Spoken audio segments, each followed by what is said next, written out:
Good afternoon everyone, I'm your host The Lost Chevalier and we are here in Scratches, Director's Cut. Am I recording? Yes, I'm recording. Okay, new game. The Director's Cut.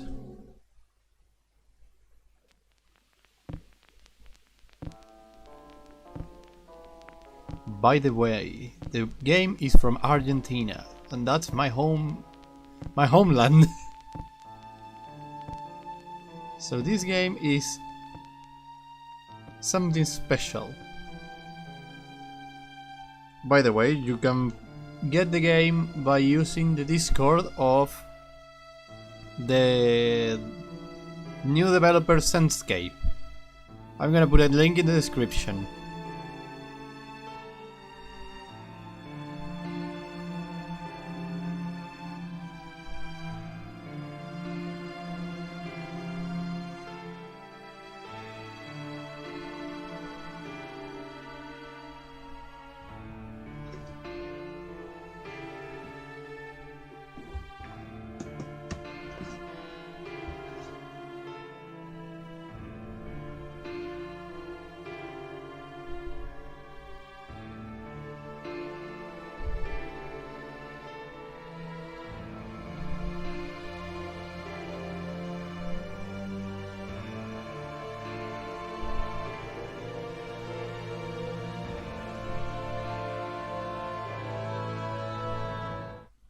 I arrived at Blackwood Manor one cold Saturday morning amidst a thick veil of fog. The weather didn't look good, and there was an unnatural calm surrounding the area, yet I soon became entangled with the place.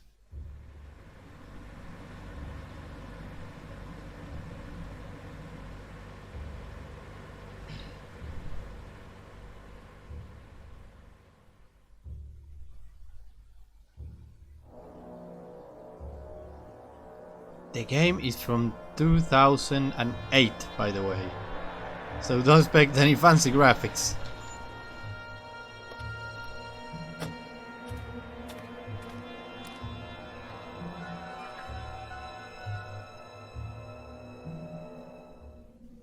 Saturday, October 12th.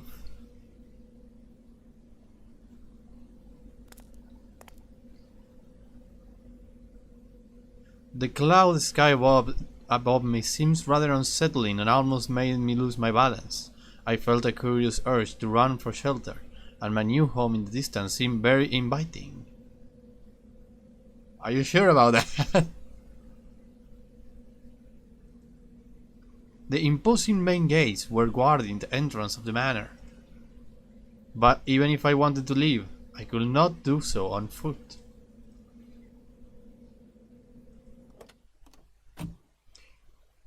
Ooh. I can leave?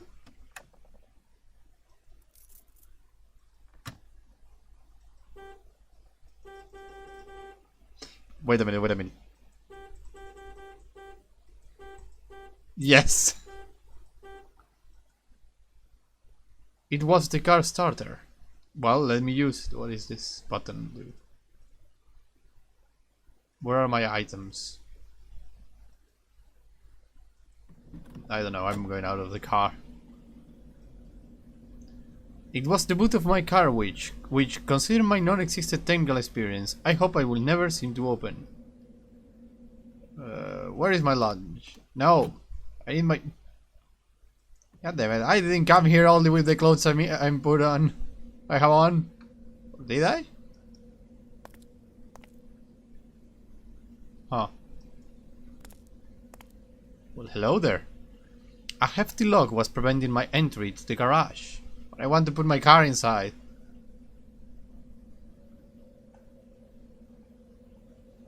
Oh my god, oh, this is easy. I have a key. There was no way I could open it with my bare hands. Hey, you want to bet? Okay, let's get out of here. A fountain! I have a fountain on my house! This guy is really unsettling. What's over there?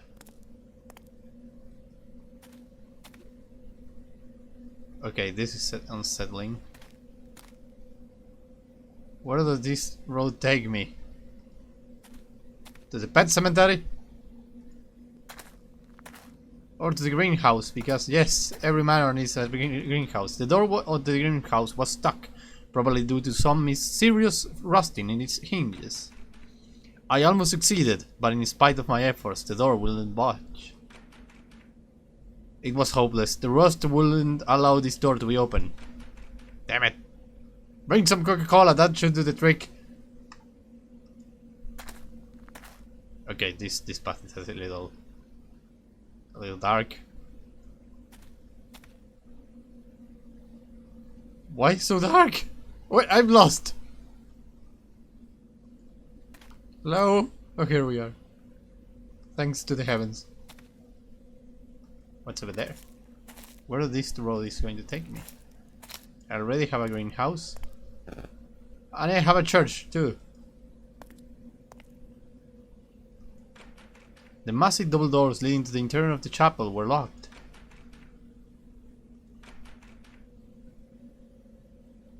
Do you knew there was a chapel on your new property, my little fellow? Okay, why am I here now?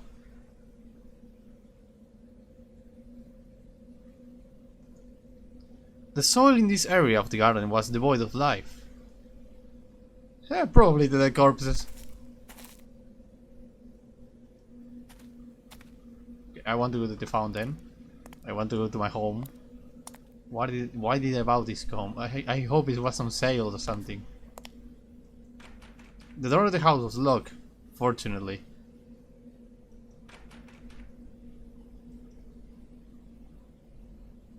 Okay, the door of the... Oh, look, there is my lunch. I'm taking my lunch with me. Wait a minute, what? The suitcase was holding some of my stuff and was awfully heavy. My loyal typewriter was inside that case. It was the key Jerry gave me to the Blackwood Manor. The key to my rusty car. It was my journal. I didn't write anything on it. Because of reasons. Wait a minute, then I can try to leave this place. Let me try that first.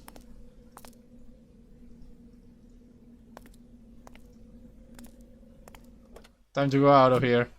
I regret my decisions.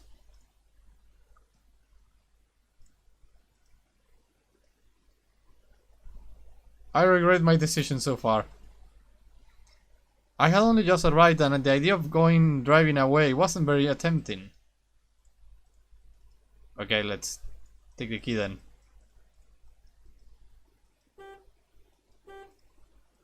Why I can take it away?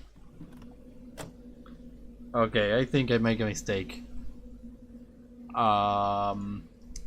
not like I have neighbors or thieves on the area. They were probably living just alone.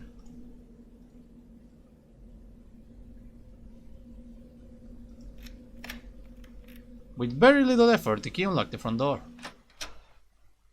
A zombie just ran out. I remember to Resident Evil 2. A majestic grandfather's clock was gently ticking nearby. It was almost sleep-inducing, but I was glad it was working. There is an umbrella over there. Oh, I can go. It was a rather torn umbrella. It was... oh, what?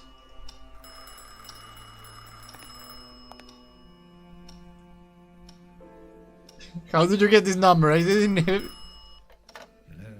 Michael, it's me. Hey, Jerry. It's good to hear your voice. I see that piece of junk you got there is working. My thoughts exactly. I was afraid it'd fall apart as soon as I laid my fingers on it. So how did you find everything? Do you like the place? It's hard to tell yet. I'm very impressed, that's for sure. You sound odd. Is everything okay? Yes, it's perfectly fine. It's just that I'm in awe. I mean, pleasantly surprised. This house is like a dream come true. So you do like it?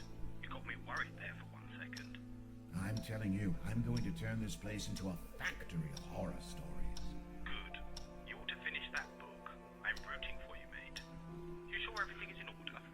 Well, I just got here. Let me have a look around, and I'll get back to you if I find anything strange.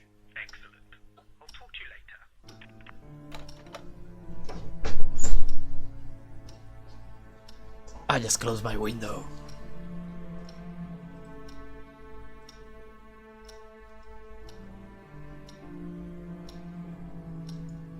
No, Hello? I thought about calling Jerry, but I couldn't remember his number in London. That's gonna be a problem.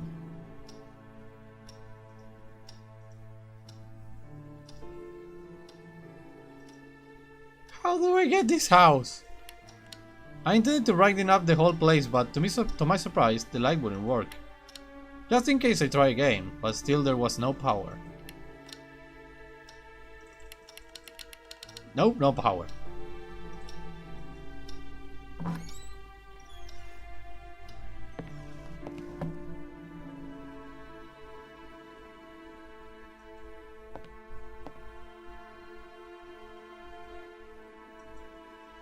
A couple of beautiful vases made of shiny glass were standing on the table.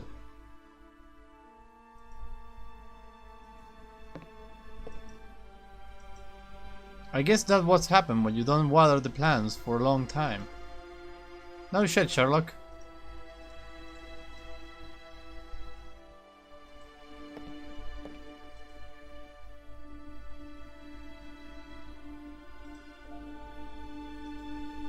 The place was full of exquisite, albeit ages, candelabras. These dogs aren't having a good time.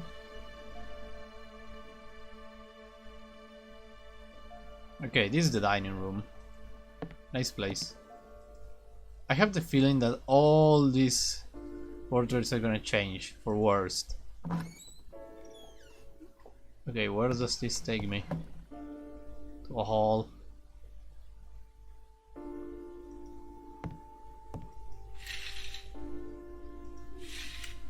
I have a bad feeling about this. I'm gonna let it open. Several vases of African craftsmanship were standing against the west window. I think I should destroy them. I have a bad feeling about this place. A really bad feeling.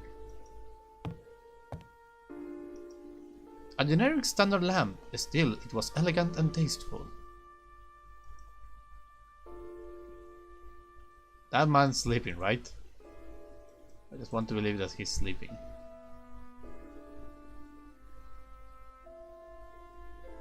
Okay, let me go back. The house is huge.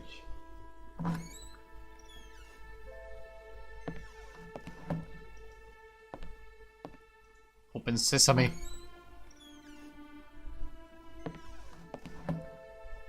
Wow. Okay, this place is marvelous. So many books. Whee! The British Isles, whee! Stop playing with the globe. The huge collection of books was impressive. I would have gladly spent days going through them. Most of the clocks on the house weren't working. A diploma granting the title of construction engineer to James T. Blackwood. Several trophies for remarkable accomplishments adorn the room. Excuse me?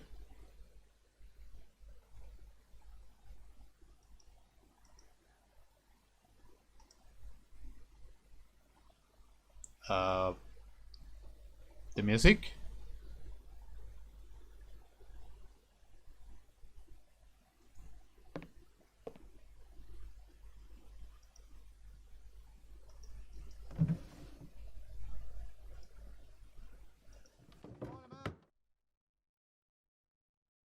Uy, buenísimo, lo soy.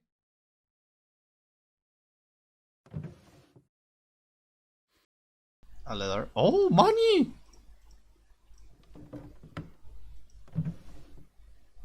Well, this place is well equipped. Perfectly equipped, to be honest. Oh boy, that's bad.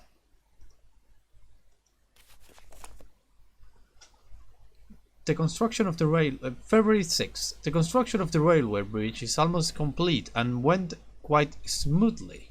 It took longer than I expected, yet I wish it would have lasted longer. I will be very sad to leave South Africa. I have become attachment to it. I have become attached to it. Its culture, its arts, over the past few months, that I can't help feeling as if it's already part of me. I will surely return someday, soon hopefully. Although I'm afraid that there is a great deal of work to be taken care of back in Old Britain. Fortunately, I made good friends where... Yeah. Fortunately, I made good friends here who were ecstatic about my new appreciation of their country. They have offered me some wonderful objects as a token of gratitude, which I have already created and got ready to ship, along with many trinkets I bought myself. It looks like I'm about to start a very substantial collection. It's a good thing Catherine agreed to move into the home, although I fear several renovations will have to be made, even more if I'm intending to start a serious new hobby.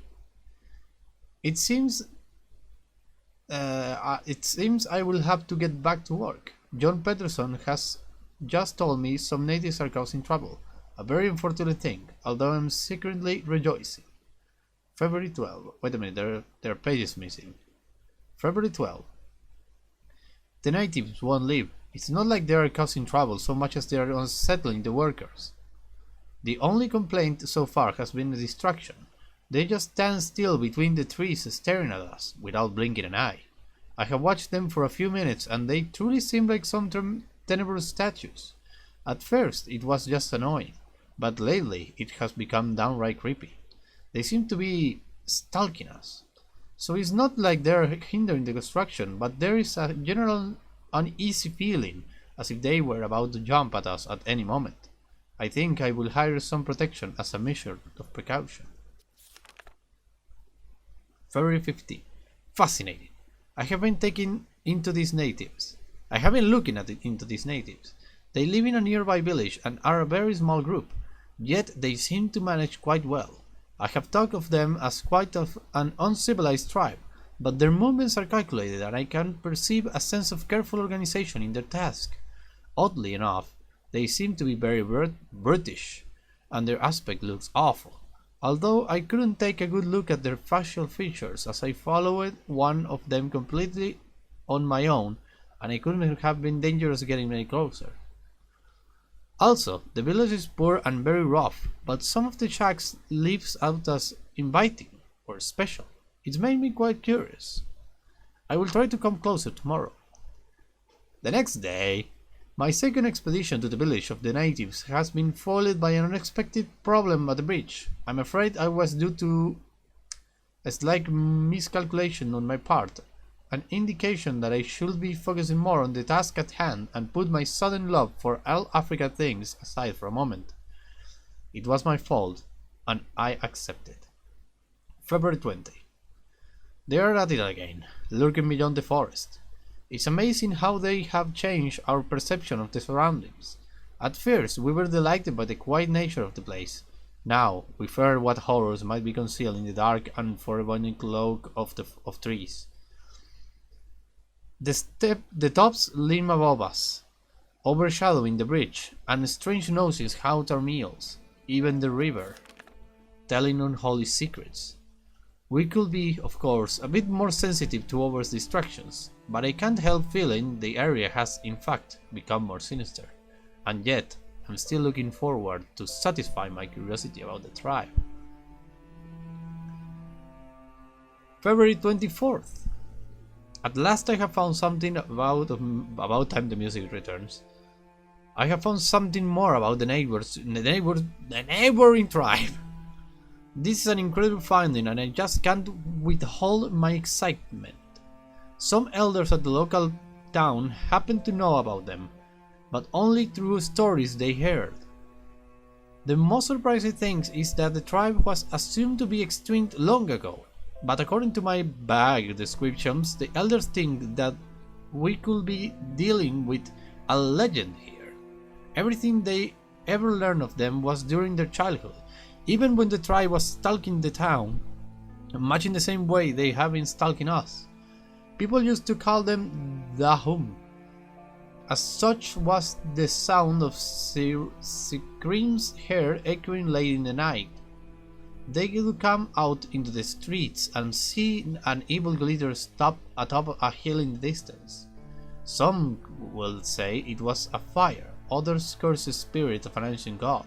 Whatever it was, they say the bright light, amid those fantastic screams, was bone-chilling. The macabre scene will suddenly stop just as it has begun, out of nowhere, never to be seen again in days to come. Intervals between these horrible nights became longer and longer, until they soon faded into oblivion. The tribe apparently had retreated back into obscurity, until now. They were later known as the Dalmar, a rather more scientific name, although none of the people I spoke with could possibly remember its origin. I found it extremely surprising that nobody has ever heard about this tribe with the exception of a few townspeople. They must be incredibly rare, and judging by the stories passed on for generations in the town, very old. Oh my god, this keeps on forever. February 27th. I will confess that I have become nearly obsessed with this strange tribe. I see them as the most prized goal of my appreciation towards all South African things, a dangerous yet irresistible reward. I feel as if they were my discovery. I simply have to study them before leaving. I fear I wouldn't have the chance ever again. It has become an important goal of mine, even more important than finish the bridge. March 4th. Finally, I have managed to see them. My god, what a disturbing spectacle. When we arrived, they were moving around the village very slowly, without speaking or communicating with each other, each minding his or her own business, completely alien to the rest of the world. They were filthy looking, coarse and downright disgusting. I couldn't see any weapon, but they could have been stored somewhere. It was all very strange behavior in a tribe. They must be quite unique. Them, as if they have I need water, had suddenly all become possessed by some wild spirit. They began shaking spasmodically and screaming like mad. Some of them dropped on their knees and lifted their heads to the sky, eyes blank, and moaning in an indescribable way. Two of them walked away, still in that monotonous and slow manner, and in great contrast to the rest of the scene, into a shack. The next minute they rocked out into the open, an odd-looking mask. Its shapes, colors, and overall looks, whilst unsettling, were mesmerizing, and I felt instantly hypnotized by it. It rendered my modest collection of African curiosities into dull and uninteresting items. The mask was very ominous, and the whole tribe seems to greatly revere it.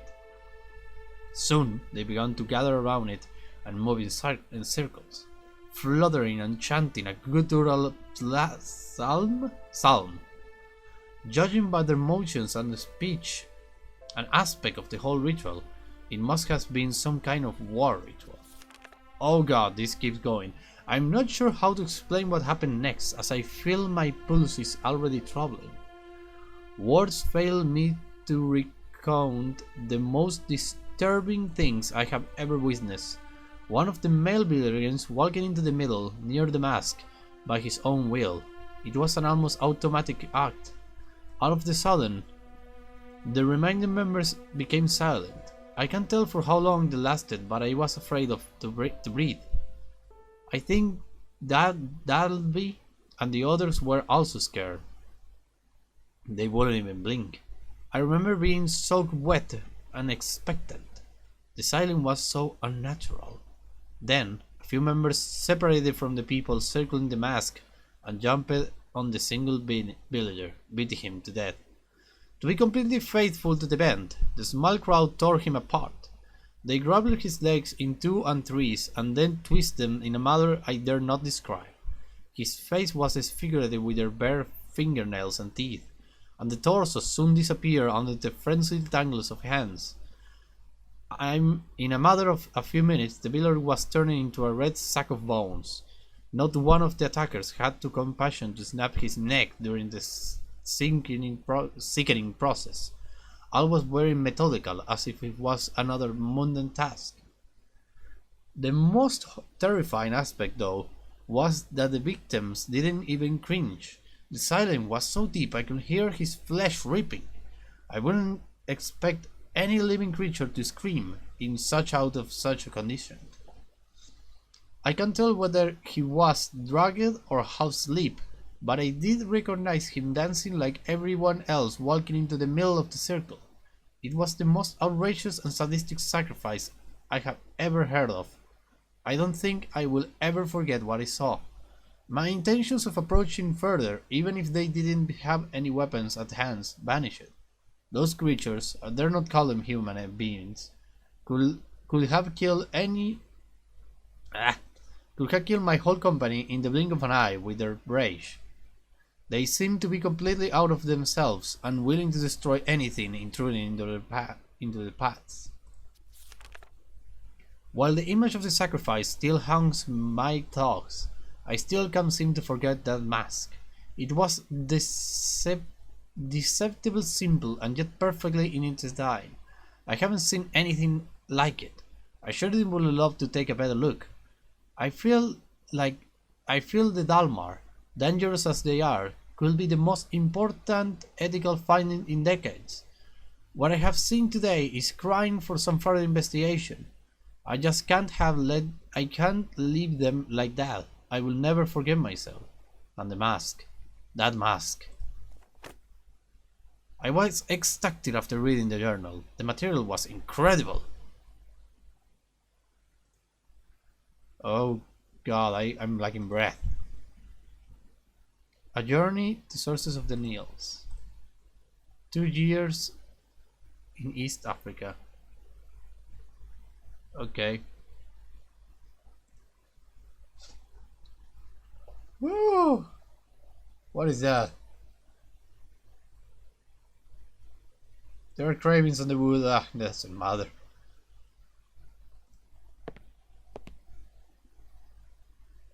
These look comfortable.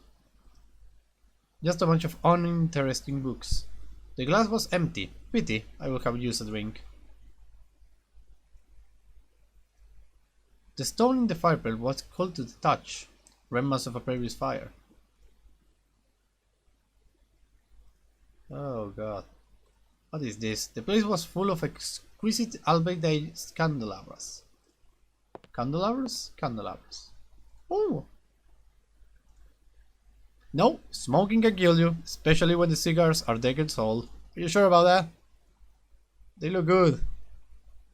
Ah, fine, whatever. Where am I now? Oh, to the left.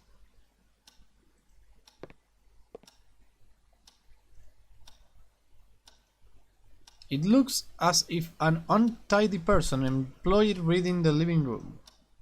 I wonder how long that cup of coffee has been sitting there. It still has coffee? Well, this is going to give me work. The fireplace had a generous amount of wood in it, and I was relieved to know that I could warm the place up in case it got cold. I'm certainly not good at chopping trees. An impressive fireplace, and surprisingly clean too, although it hadn't been used in a long time.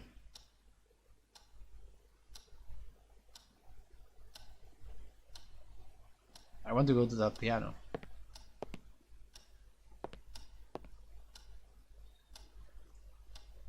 It was all gibberish to me.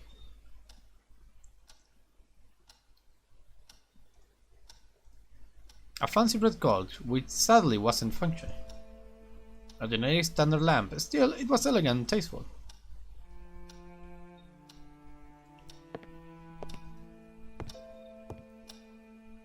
Okay, I went there. That's the dining room.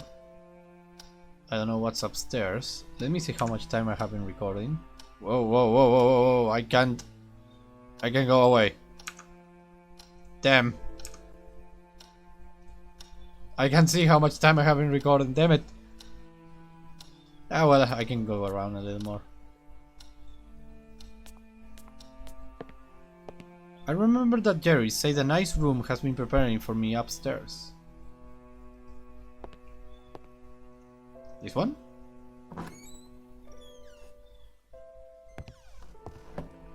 I quickly realized that this had to be my room. I became evident why as I glimpsed gorgeous view through the huge window. The view was inspiring. Jerry had picked the right room for me. It would be ideal when doing the work. A beautiful oak desk was standing against the window with an extraordinary and inspiring view. I want to see how much time have I been recording.